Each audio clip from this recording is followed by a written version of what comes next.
الشيطان الرجيم بسم الله الرحمن الرحيم السلام عليكم ورحمة الله وبركاته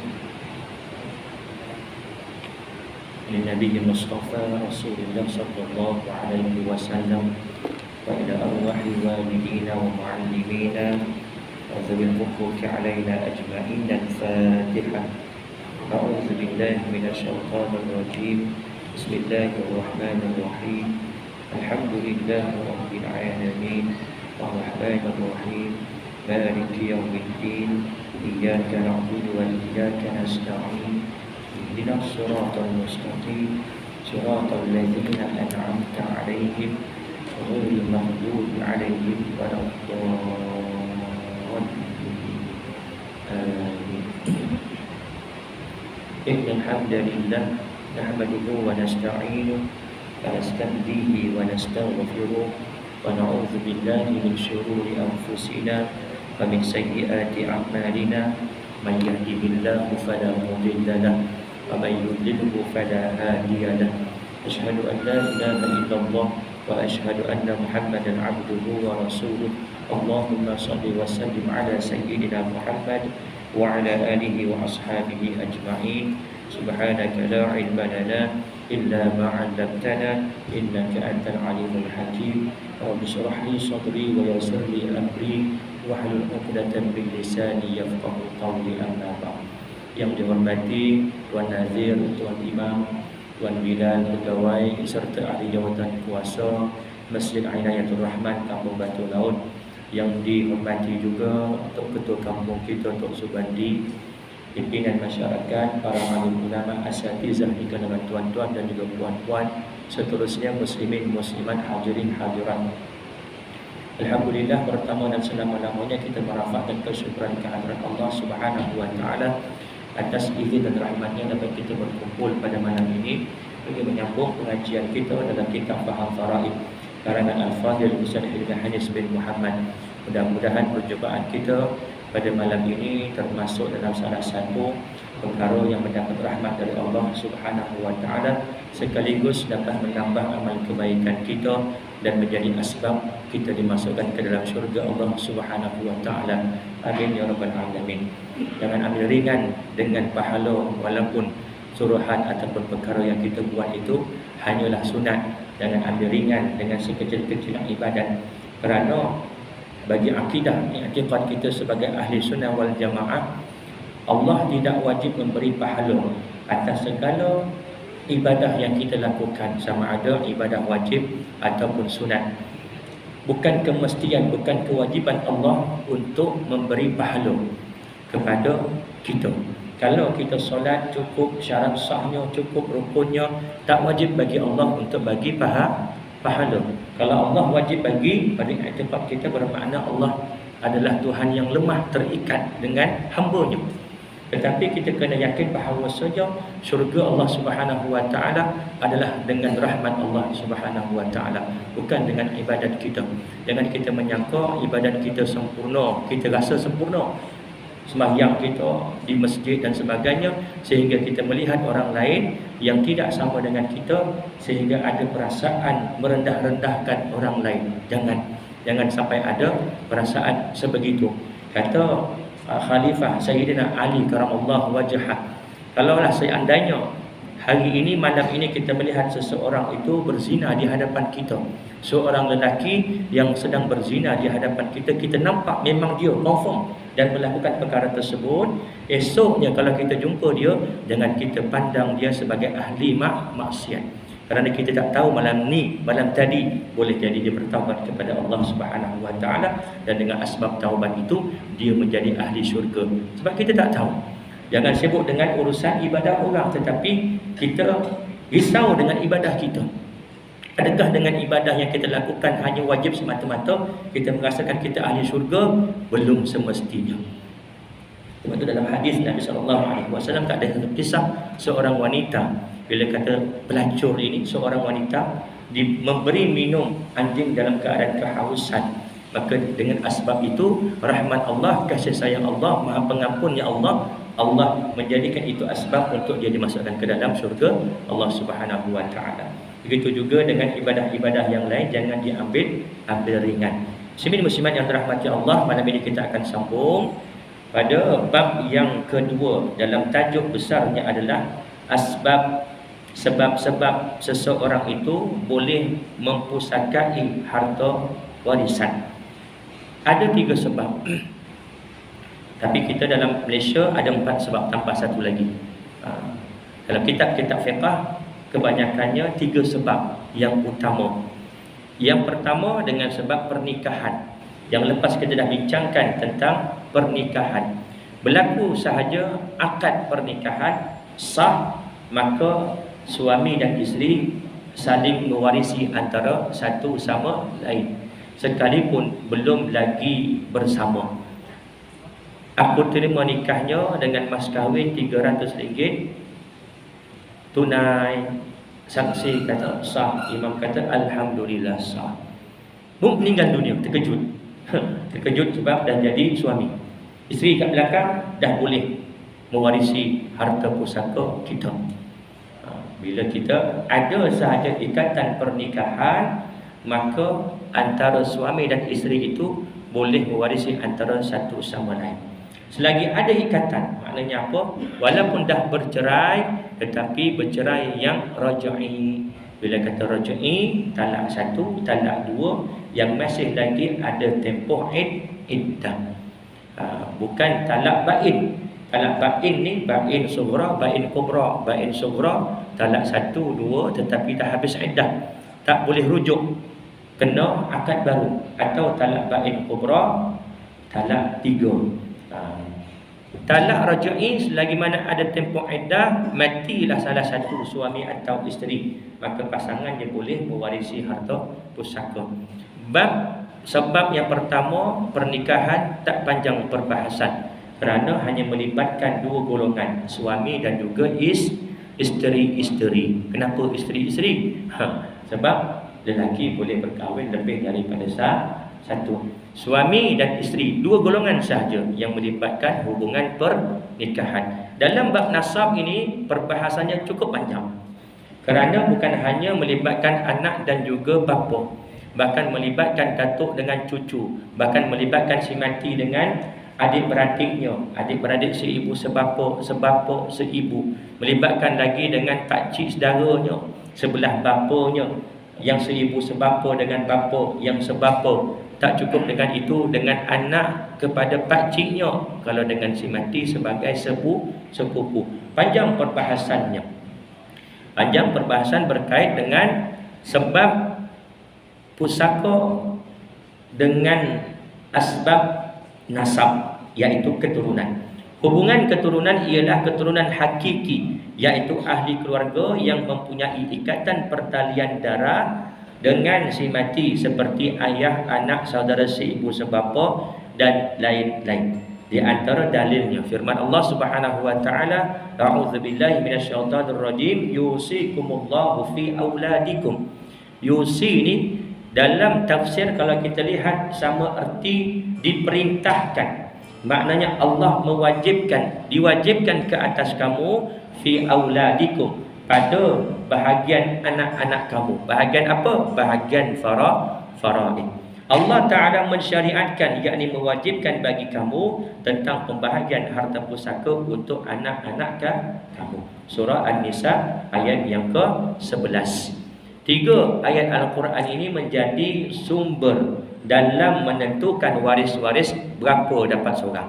Surah An-Nisa ayat yang ke-11 menceritakan tentang anak, menceritakan tentang ibu, menceritakan tentang bapa. Kemudian surah An-Nisa ayat yang ke-12, ayat selepasnya menceritakan tentang suami, menceritakan tentang isteri, menceritakan tentang adik-beradik seibu. Kemudian surah An-Nisa ayat 176 menceritakan tentang adik-beradik, adik-beradik sebapa, adik-beradik seibu sebapa. Semuanya ini, 3 ayat ini menjadi sumber dalil kepada fuqaha, para ulama untuk menentukan bahagian setiap ahli waris. Dalam ayat yang lain, surah An-Nisa ayat yang ke-11, apa kata Allah Subhanahu wa taala? A'udzubillahi minasyaitonir rajim. Wali abawaihi likulli wahidin minhumas sudus, dan untuk dua orang ibu bapa bahagian masing-masing 1/6.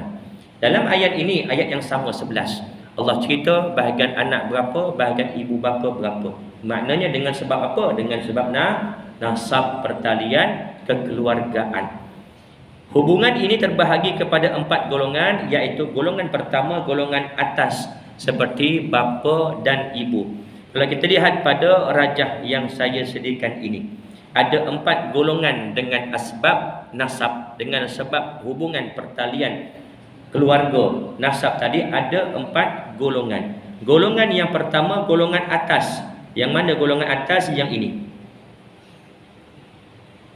Ini golongan atas, golongan nombor 1.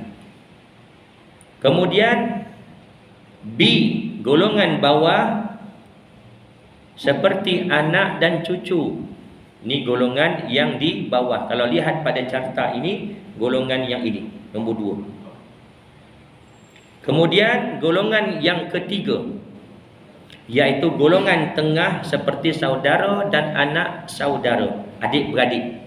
Cuma dalam faraid ini, adik-beradik ni tergolong 3 jenis, iaitu adik-beradik seibu sebapa, adik-beradik sebapa, dan adik-beradik seibu. Ini golongan yang ketiga, golongan sisi. Dan ke bawah, bila kata ke bawah bermakna anak lelaki daripada saudara lelaki seibu sebapa, anak lelaki daripada saudara lelaki sebapa.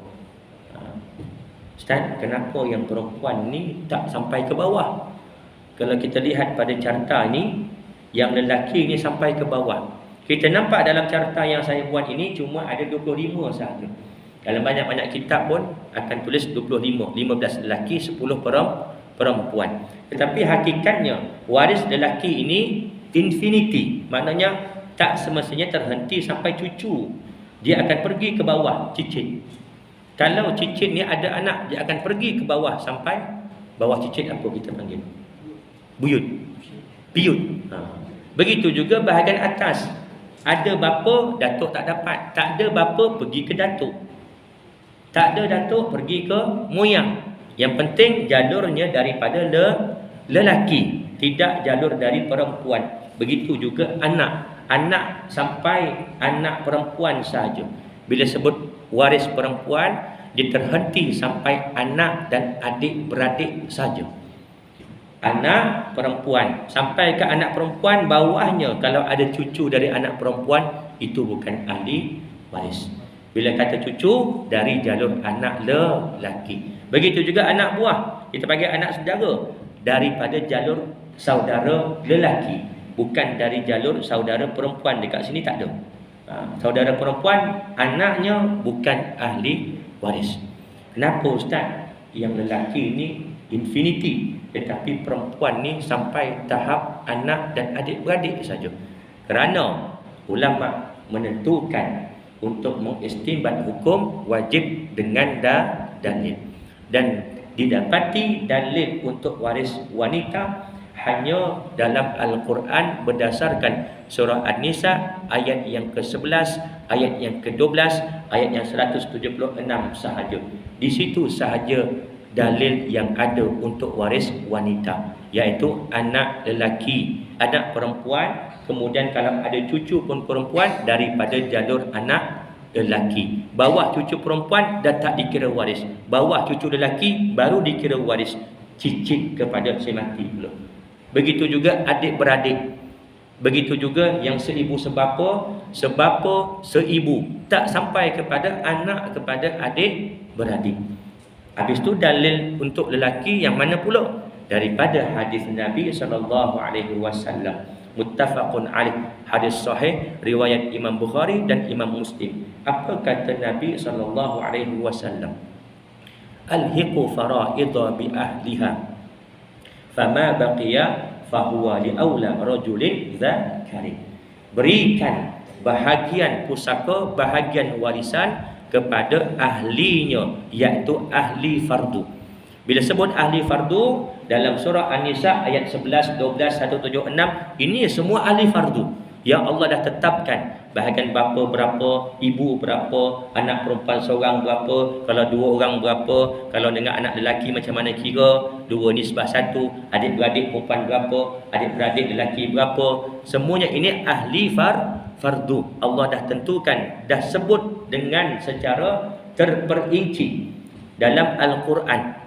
Ini ahli fardu. Fama baqiya, kata Nabi. Adapun bakinya selepas diberikan kepada ahli fardu, ada baki iaitu asabah. Fahuwa li aula rajulin zakarin. Maka dia adalah milik bagi kaum lelaki yang terdekat dengan si mati. Sebab itu wujudnya 4 golongan, 4 grup ni. Grup pertama, grup ayah, grup anak, grup sisi adik-beradik, dan grup yang keempat bahagian pakcik. Ini grup yang keempat. Golongan sisi seperti bapa saudara dan sepupu. Tak terhenti sampai situ. Kalau misalnya kata tak ada, dia akan cari anak kepada anak, maknanya ke bawah. Selagi ada, selagi itulah mereka merupakan waris kepada si mati. Hubungan ini tidak akan terputus walaupun apa yang berlaku. Seperti anak derhaka, bapa mengharamkan hartanya kepada anak, ibu bersumpah tidak mahu berjumpa dengan anak selamanya, adik tidak mengaku abang dan sebagainya. Sekalipun masa arwah ayah hidup, arwah ayah pernah berkata dekat anak-anaknya yang lain, anak yang seorang yang sulung ni tak pernah balik 20 tahun, tak pernah jenguk. Nanti kalau ayah dah mati, harta ayah ni korang jangan bagi dekat abang kamu yang sulung. Sekalipun anak ini anak yang derhaka, tetap tidak memutuskan hubungan nasab. Dalam arti kata lain, anak ini berhak mewarisi harta pusaka. Selagi mana? Selagi tidak ada perkara yang menghalangi seseorang itu mewarisi harta pusaka. Nanti kita akan masuk dalam bab perkara yang menghalang seseorang itu daripada mempusakai harta pusaka. Antaranya dengan sebab membunuh. Membunuh anak, bunuh ayah, maka anak ini terhalang daripada mewarisi harta pusaka. Nanti kita akan masuk. Golongan-golongan ini akan diterangkan lebih lanjut dalam tajuk ahli-ahli waris yang berhak. Manakala mereka yang tidak mempunyai hubungan keturunan hakiki, seumpamanya ayah angkat, anak tiri, anak susuan, menantu dan mertua sebagainya, tidak boleh mewarisi harta si mati. Hukum syarak menetapkan hubungan nasab berdasarkan salah satu daripada berikut. Yang pertama dengan penyaksian, iaitu penyaksian oleh 2 orang lelaki yang memenuhi syarat-syarat penyaksian nikah. Apa dia syarat penyaksian nikah? Yang jadi saksi dalam akad nikah. Apa syarat sah bagi seseorang itu menjadi saksi? Mestilah Islam, mestilah baligh, mestilah lelaki, mestilah merdeka, mestilah berakal, dan juga seorang yang adil. Barulah layak untuk menjadi saksi bagi urusan pernikahan. Cara yang kedua untuk menetapkan hubungan nasab, tadi pertama dengan sebab penyaksian. Kita sekarang dah moden. Apa bukti seseorang itu merupakan anak kepada si mati? Ada surat beranak. Ini antara salah satu bukti lah. Ada surat beranak. Kalau dulu-dulu mungkin tak ada. Jadi yang menjadi saksi, ada orang yang menjadi saksi melihat dengan mata, betul anak ini adalah anak kepada almarhumah. Dia yang melahirkan baby ini sehingga besar. Tapi sekarang dah moden, kita ada surat beranak, kita ada kad pengenalan, kita ada MyTip, semuanya dah ada rekod di JPN. Jadi mudah urusan kita sebab ada sistem. Dulu tak ada. Kalau tak ada, macam mana nak menentukan? Ini caranya. Pertama dengan penyaksian, yang kedua dengan al-istifadah, iaitu penerimaan orang ramai dalam bilangan yang ramai. Ramai yang menerima atau mengakui bahawasanya si fulan ini merupakan anak kepada si fulan si mati. Ada juga berlaku mati seseorang ini mentang-mentang hartanya banyak, berjuta, tanah berpuluh-puluh ekar, beratus ekar, tiba-tiba ada orang datang mengaku anaknya. Mengaku anaknya. Yang mati ni mentang-mentang kaya, dia kata saya ni waris anak kepada arwah. Apa bukti? Kalau sekarang kena ada surat beranak apa semua.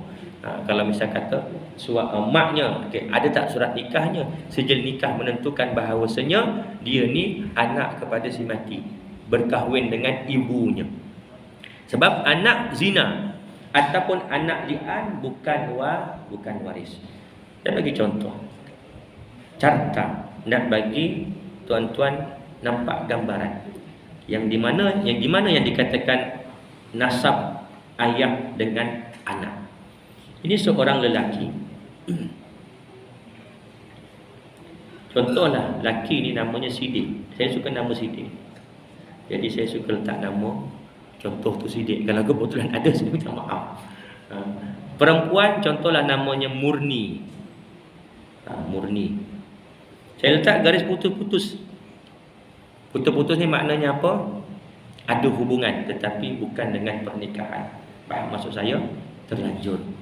Terlanjur sehinggalah Murni ni mengandung anak yang tidak sah taraf. Lahirlah lelaki yang bernama, contoh siapa namanya, Ramli. Ramli ni kalaulah dia pergi dekat makmal bersama dengan Sidik, kemudian orang makmal kata DNA ni tepat, betul. Dalam arti kata lain, Ramli ni betul anak Sidik dari segi ujian DNA. Sebab DNA ni 99.9% betul, ujian DNA. Dan ia ni juga antara boleh dijadikan sebagai pembuktian dalam nak mensabitkan seseorang.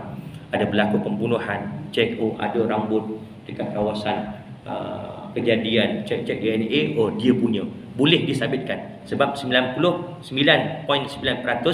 dikatakan tepat. Jadi Sidik dengan Ramli ni pergi dekat makmal, buat ujian DNA. Memang betul Ramli ini adalah benih daripada Sidik, tetapi tanpa ada hubungan pernikahan.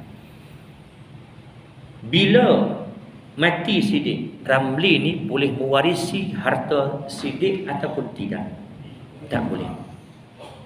Tak boleh. Sekalipun Sidik dan Murni ni berkahwin, lepas Ramli bersalin, lepas Ramli beranak, lahir, timbul rasa penyesalan dalam diri Sidik. Dia rasa bertanggungjawab. Ini anak aku, Murni ni dulu makwa aku dah menzalimi dia sehingga dia melahirkan anak aku rasa bertanggungjawab, aku nak nikah dengan Murni. Kahwinlah dia dengan Murni. Mati Sidik, Ramli ni mewarisi harta Sidik ataupun tidak? Tetap tidak mewarisi harta Sidik. Tetapi dia boleh mempengaruhi bahagian Sidik. Maksudnya apa? Suami ni kan dia ada dua keadaan, 1/2 dan juga 1/4. 1/2 ketika mana? Ketika isterinya mati tidak mempunyai anak. 1/4 lelaki suami akan dapat ketika mana arwah isterinya mempunyai anak. Mati Murni. Kalau mati Sidik kita tahulah tadi Ramli tak mewarisi. Mati Murni, Ramli ni mewarisi ataupun tidak harta Murni? Mewarisi. Ingat, hubungan anak luar nikah ini dengan bapanya memang tak ada hubungan, tetapi dengan ibunya tidak akan putus sampai bila dan saling mewarisi antara satu sama lain. Begitu juga anak li'an. Li'an ni nanti kita akan masuk dalam bab yang terakhir nanti, dalam permasalahan cabang antara hukum anak zina dan juga anak li'an, bagaimana status mereka dalam hal pewarisan. Dalam masa yang sama, status Murni ni sebagai seorang yang mempunyai anak, maka Sidik ini tak dapat 1/2, dia cuma dapat 1/4. Andai misal kata perkahwinan Sidik dan juga Murni selepas pernikahan ada dikurniakan anak lagi, contoh anak lelaki lagi, contoh namanya Zul, anak lelaki lagi namanya Din. Din dan juga Zul hubungannya adalah adik-beradik seibu sebapa. Sama maknya sama Murni, bapanya sama iaitu Sidik. Tapi hubungan Zul dan juga Ramli sebagai apa? Adik-beradik seibu. Itu yang timbulnya adik-beradik seibu sebapa, adik-beradik sebapa, adik-beradik seibu. Zul dan juga Ramli hubungannya adik-beradik seibu. Begitu juga Ramli dan juga Din, hubungannya adalah adik-beradik seibu. Din dan juga Zul adik-beradik seibu sebapa. Din dan Zul anak sidik. Ramli anak murni. Zul, Ramli dan Din tiga-tiga anak murni. Mati murni, Zul, Ramli dan Din dapat pusaka.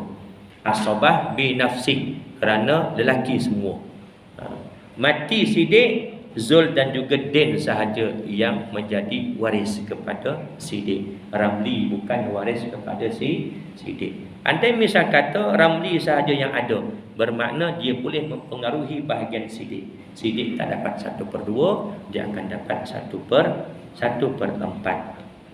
Yang ketiga, dengan sebab dakwaan seseorang bahawa dia atau seseorang yang lain adalah waris si mati. Dakwaan ini tidak diterima melainkan wujud bukti kukuh yang menyokong. Antaranya surat beranak. Surat beranak yang kita ada sekarang ini bukti yang kuat dalam urusan di pejabat pusaka ke, dekat mahkamah ke. Sijil lahir ini, sijil nikah ini adalah bukti yang cukup kukuh untuk menentukan sama ada kita waris ataupun tidak. Yang ketiga, dengan sebab wala.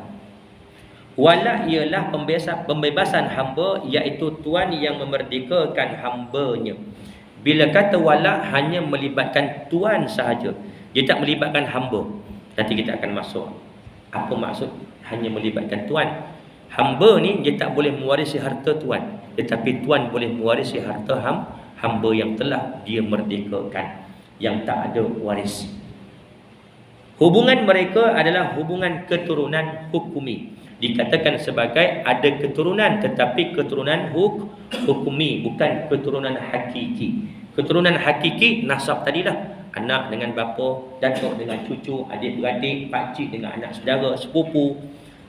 Wa an Abdullah bin Umar radhiyallahu anhuma qala Rasulullah sallallahu alaihi wasallam, al-wala'u luhmatun ka luhmatin nasabi la yuba'u wa la yuhabu.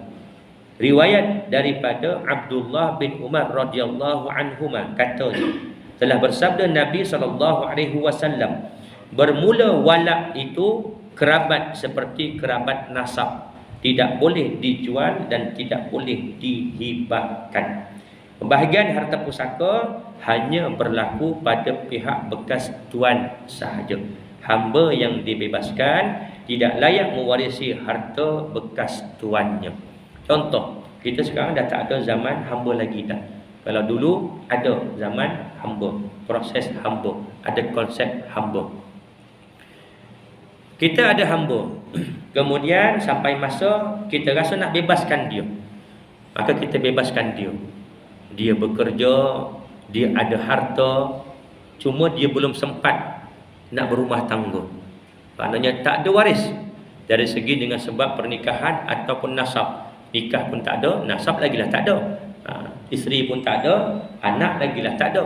Belum sempat berkahwin, dia ni dah ada harta sedikit, sempat dah beli tanah, beli rumah. Contoh, mati dia, meninggal dunia dia, waris tak ada, dia sebatang kara, ayah mak dia pun tak ada, kemudian isterinya pun belum berkahwin, dia belum berkahwin, anak-anak pun tiada, maka harta dia akan dapat kepada bekas tuannya yang telah membebaskan dia. Sebab tu dikatakan hanya bekas tuan sahaja. Kalau contoh bekas tuan mati, bekas hamba tak terima, tak dapat. Konsepnya hanya bekas tuan sahaja yang mewarisi.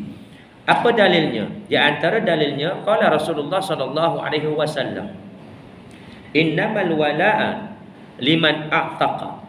Sabda Rasulullah sallallahu alaihi wasallam, sesungguhnya hak wala itu hanya bagi orang yang telah memerdekakan hamba. Tuan, iaitu bekas tuan yang memerdekakan hambanya, hanya pada hak itu pada bekas tuannya sahaja. Pewarisan bekas tuan adalah pewarisan secara asabah sababiyah. Asabah ada dua, sababiyah dengan lagi satu dengan nasabiyah. Asobah nasabiyah terdiri daripada 3. Asobah binafsih, asobah bil ghairi, asobah ma'al ghairi. Nanti kita akan bincangkan siapa dia ahli asobah. Ahli fardu berdasarkan ayat Al-Quran tadi. Ibu, bapa, suami, isteri, anak perempuan seorang, anak perempuan 2 orang, adik-beradik perempuan seorang, adik-beradik 2 orang perempuan dan seterusnya. Itu ahli fardu. Ahli asobah ada 3. Asobah ni maknanya apa? Dia boleh mewarisi keseluruhan harta pusaka si mati. Andai misal kata dia bersendirian, dalam arti kata lain, tak ada bersama dengan dia waris perempuan. Ada anak berapa orang, seorang je, dialah lelaki, maka dia akan mewarisi semua harta pusaka selepas ahli fardu yang lain. Asobah konsep dia, bila berlaku kematian, selesaikan perkara yang wajib dahulu, mandinya, pengurusan jenazahnya, hutangnya, wasiatnya jika ada, barulah faraid. Nak faraid ni bagi dulu yang ahli fardu. Siapa ahli fardu yang ada? Mak, ayah dah meninggal dunia dulu, tak termasuk. Ada pasangan, isteri dapat berapa? 1/8. Kerana si mati ni ada seorang anak lelaki, maka seorang anak lelaki ni dia akan mewarisi baki keseluruhan kerana dia lelaki sahaja. Yang kedua, boleh jadi dia mewarisi baki selepas ahli fardu macam tadi. Yang pertama, dia mewarisi keseluruhan. Andai misal kata yang matinya ayahnya, maknya mati dulu, atuk bapa si mati, ibu si mati, pasangan si mati dah tak ada, cuma ada anak lelaki seorang ni je, maka dia akan mewarisi semuanya harta si mati. Kalau misal kata ada isteri kelompok kedua, dia akan mewarisi selepas ahli fardu dapat, barulah dia dapat. Dan ada kalanya asabah ini tak dapat langsung. Sebab konsep asabah ni maknanya baki. Ada baki, dapatlah dia. Tak ada baki, tak dapat dia. Bagaimana yang dikatakan tak ada baki? Bagi masalah contoh, si mati ini ada warisnya ibu, kemudian ada warisnya suami, ada waris lagi 2 orang saudara perempuan, seibu sebapa. Saya buat singkatan. Ibu akan dapat 1/6. Ada lagi waris, contohlah pakcik. Pakcik, bila sebut pakcik maknanya sebelah bapa. Pakcik sebelah ibu bukan waris. Mesti bila sebut pakcik sebelah bapa si mati. Si mati ada bapa, adik-beradik bapanya yang lelaki. Yang perempuan, adik-beradik makcik lah kita panggil, bukan waris. Hanya pakcik saja. Dan ke bawah maknanya anak pakcik tadi. Kalau misalnya kata ada pakcik, anak pakcik tak dapat. Kalau misalnya kata tak ada pakcik, anak pakcik ada, baru anak pakcik dapat. Sambung sikit lagi ya. Suami dapat berapa?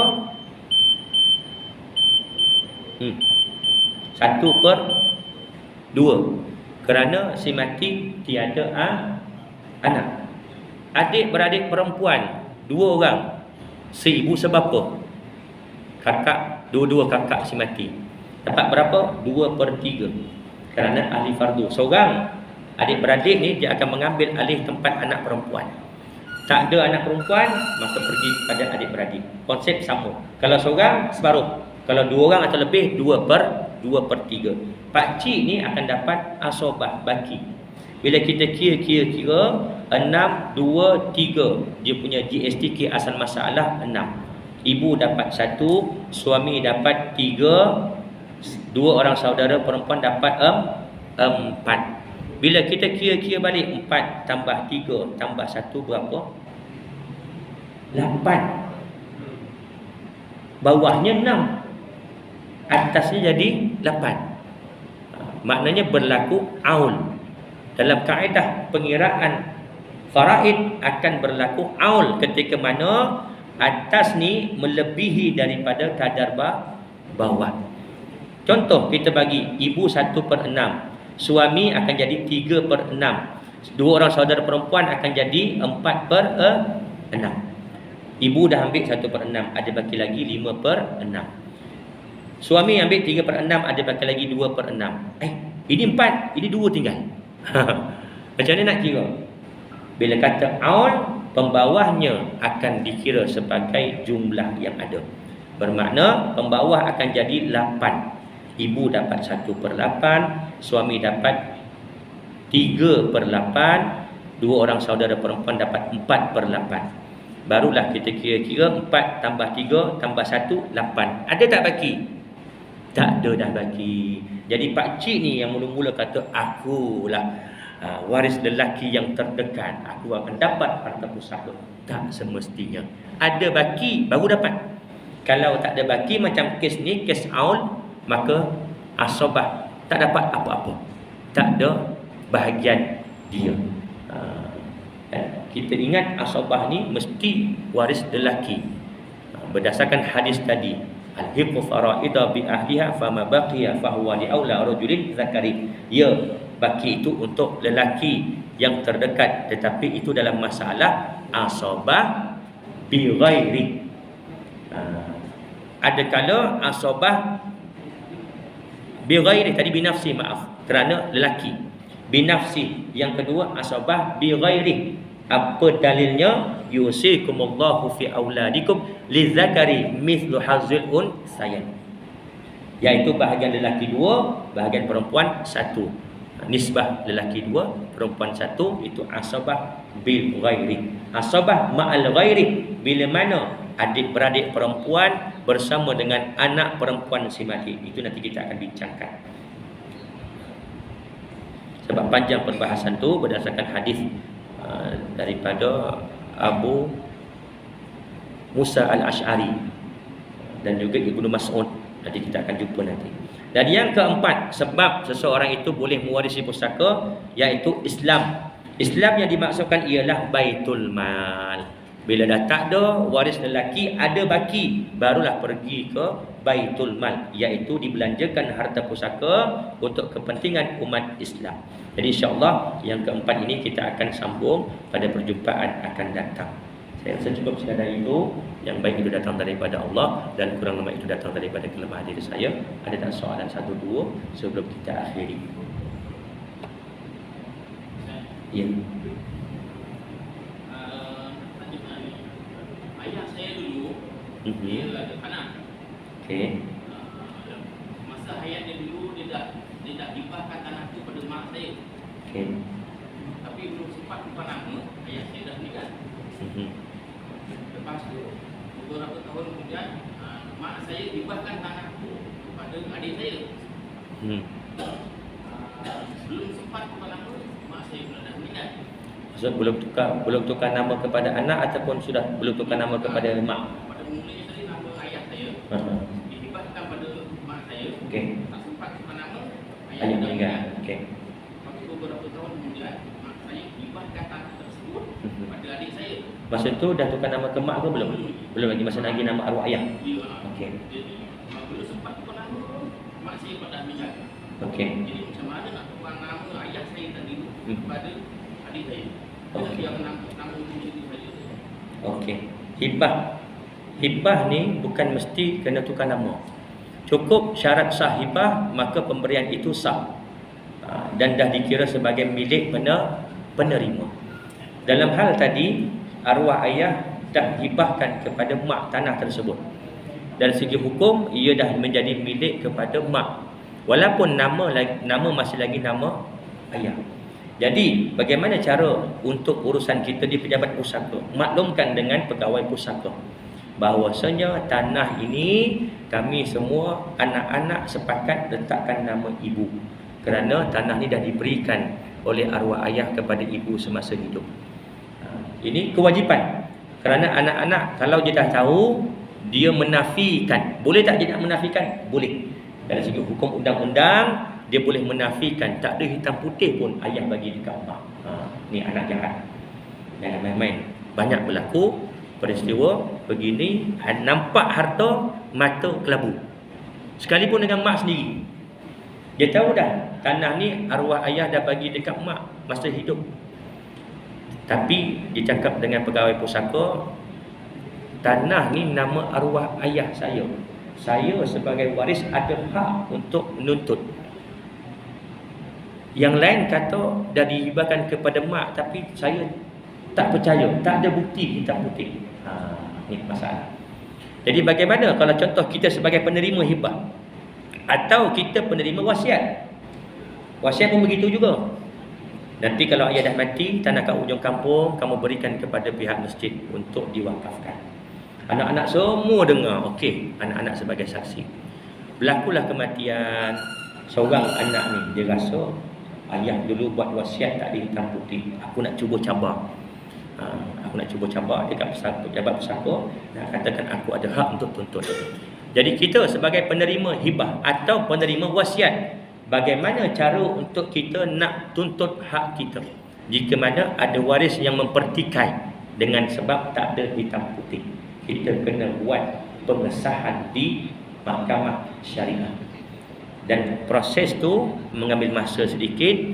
Kita kena bawakan saksi beberapa orang menunjukkan bahawasanya betul arwah dulu dah hibahkan kepada saya semasa hidupnya. Ada saksi.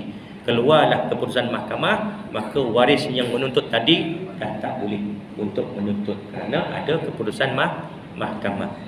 Kembali kepada kes tadi, dah diberikan kepada ibu, belum sempat tukar nama ibu pun. Ibu dah bagi kepada anak pun belum sempat tukar nama kepada anak. Maknanya berlaku kematian berlapis. Munasahat. Sepatutnya bila berlaku kematian kita kena uruskan segera. Tak boleh benda dah lepas. Akan datang ni bila berlaku kematian, kalau boleh disegerakan. Sebab kita takut berlaku kematian berlapis. Sebab banyak kes suami laki mati, tak sampai sebulan bini je pula mati. Ni cinta sampai ke syurga. Rindu kepada arwah suami sampai sakit, jatuh sakit, meninggal dunia. Banyak berlaku. Belum sempat uruskan pusaka, pindah milik kepada isteri sebagai waris, berlaku kematian. Itu dinamakan kematian berlapis. Sama juga kes tadi, diberikan kepada anak, bermakna tanah tadi milik siapa? Milik anak yang menerima daripada ibunya. Harus untuk hibah semasa hidup. Kita ada duit, sekalipun kita nak bagi kepada orang yang bukan Islam, kita ada kawan acong tentu, RM100, Cong, ambillah RM100 buat makan. Boleh tak? Boleh. Itu hak kita. Yang penting masa hidup kita bagi dekat dia, sekalipun bukan orang Islam. Kalau anak juga termasuk dalam hibah, maka harta tadi sudah menjadi milik anak yang menerima hibah tadi, sekalipun belum lagi tukar nama dekat geran tanah tersebut. Jadi tanggungjawab anak-anak yang lain, waris yang lain, bila tahu perkara ini, dia kena berkata benar di hadapan pegawai pusaka. Dulu arwah ayah mati, dihibahkan tanah ni kepada arwah mak kami. Kemudian arwah mak kami semasa hidup dihibahkan kepada abang kami yang sulung. Kami adik-beradik yang lain bersetuju tanah ini diberi nama seorang saja, nama abang kami. Dia kena jujur. Kalaulah dia gelap mata juga, dia kata saya juga merupakan waris kepada penama iaitu arwah ayah, saya nak tuntut. Jadi anak yang menerima hibah ni, dia kena buat pengesahan di mahkamah syariah. Barulah valid untuk dia mempertahankan hak dia sebagai penerima hibah. Kalau dia tak buat pengesahan, pegawai pusaka akan mengambil kira anak yang menuntut tadi.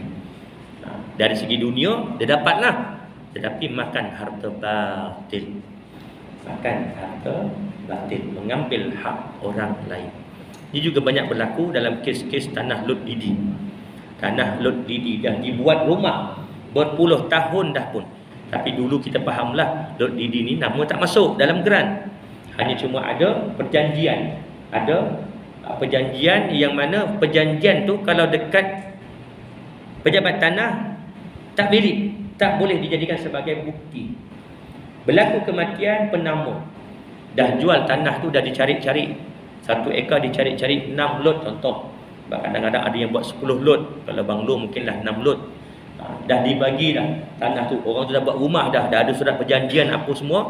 Pergilah dekat Suruhanjaya Sumpah sekalipun cop mengatakan saya dah menjual tanah ini kepada si fulan. Pergi dekat pejabat tanah, surat perjanjian tadi tak laku. Ni tuan-tuan kena alert benda ni. Dalam isu pembelian atau penjualan tanah lot. Kita kena faham KTN, Kanun Tanah Negara. Tanah berstatus pertanian kurang daripada 1 ekar tak boleh letak nama lebih 1. Kalaulah status kediaman boleh masuk. Macam rumah taman, teres, double story, semi-D, walaupun kecil, kita boleh letak nama satu-satu sebab status tanahnya kediaman. Macam di Indah Perdana, duduk lot banglo dekat belah depan tu, itu status tanah kediaman, bukan pertanian. Pertanian boleh masuk nama lebih seorang 1 ekar bila mana berlaku kematian pusaka kepada waris baru boleh. Contoh, saya mati, saya ada 1 ekar tanah, waris saya 10 orang, semua nak masuk nama masa bicara kuasa boleh, sebab atas nama pusaka. Tetapi kalau jual beli, saya pecahkan 2, so setengah ekar, nak masuk nama pembeli pertama, pembeli kedua, tak boleh. Ini Kanun Tanah Negara, ada dia punya SOP dia, ada dia punya syarat-syaratnya. Jadi berbalik pada masalah tadi, anak-anak kena akui bahawasanya tanah ni arwah mak dah bagi yang dekat abang yang sulung contoh, maka dia akan lepaskan hak dia, nama-nama dia semasa perbicaraan. Tanah-tanah yang lain terikat dengan faraid. Kerana bila harta yang dah dihibahkan bukan lagi termasuk harta pusaka si mati, dia dah menjadi milik kepada penerima. Sama juga harta yang dah diwasiatkan, cukup syarat wasiat bukan kepada ahli waris, tidak lebih daripada 1/3, bukan untuk perkara maksiat, maka sah wasiat tadi, waris wajib untuk laksanakan wasiat tersebut. Dalam ayat Al-Quran, min ba'di wasiyatin yusi biha aw dain, selepas dilaksanakan wasiat dan hutang si mati. 4 ayat diulang-ulang sama maksud, selepas dilaksanakan wasiat dan hutang si mati. Kenapa Allah Subhanahu wa taala dahulukan wasiat berbanding hutang?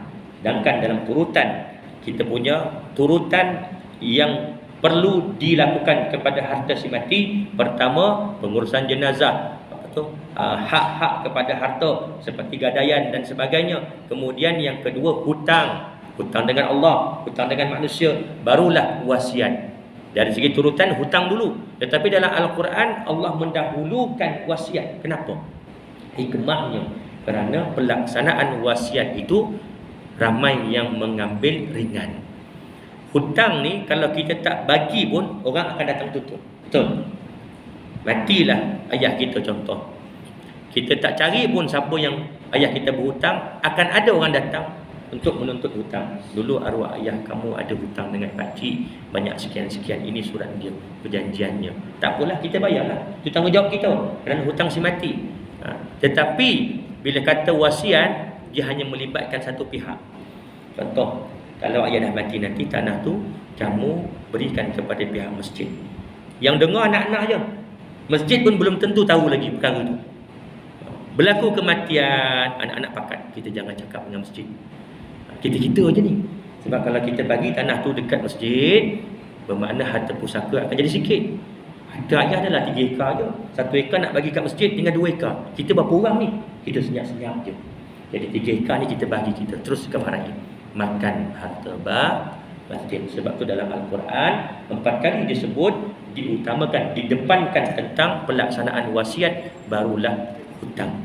Sebab kita manusia ni terlalu ambil ringan tentang hukum pelaksanaan wasiat. Hutang orang tuntut, wasiat kita kalaupun kita tahulah kita sebagai penerima wasiat, orang tu waris tak uruskan, tak laksanakan, kita nak cakap dengan waris pun segan, betul? Nak cakap pun tak sanggup. Dulu arwah ayahku ada wasiat tanah ni untuk aku. Sanggup tak kita nak cakap macam tu?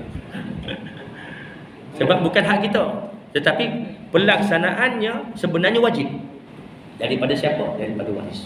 Kena dahulukan perkara-perkara tersebut, hutang, wasiat, barulah kepada faraid yang terakhir. Wallahu ta'ala alam. Saya rasa cukup sekadar itu. Yang baik itu datang daripada Allah, dan kurang lebih itu datang daripada kelemahan diri saya. Saya mohon maaf walaupun Ada yang terkasar bahasa, terkurus hati tuan-tuan dan juga puan-puan. Kita tangguh dengan tasbih kafarah dan surat Al-Asr. Subhanallahumma wa bihamdika asyhadu an la ilaha illa anta astaghfiruka wa atubu ilaik. Bismillahirrahmanirrahim. إلا الذين آمنوا وعملوا الصالحات تواصوا بالحق وتواصوا بالصبر. بسم الله الرحمن الرحيم. الحمد لله رب العالمين والصلاة والسلام على أشرف الأنبياء والمرسلين وعلى آله وصحبه أجمعين. اللهم فقهنا في الدين وعلمنا التأويل واهدنا الصراط المستقيم صراط الذين أنعمت عليهم من النبيين والصديقين والشهداء والصالحين. اللهم أرنا الحق حقا وارزقنا اتباعه وأرنا الباطل باطلا وارزقنا اجتنابه. اللهم إنا نعوذ بك من علم لا ينفع ومن قلب لا يخشع ومن نفس لا يشبع ومن دعوة لا يستجاب لها. ربنا آتنا في الدنيا حسنة وفي الآخرة حسنة وقنا عذاب النار. وصلى الله على سيدنا محمد وعلى آله وصحبه وبارك وسلم. والحمد لله رب العالمين. السلام عليكم ورحمة الله وبركاته.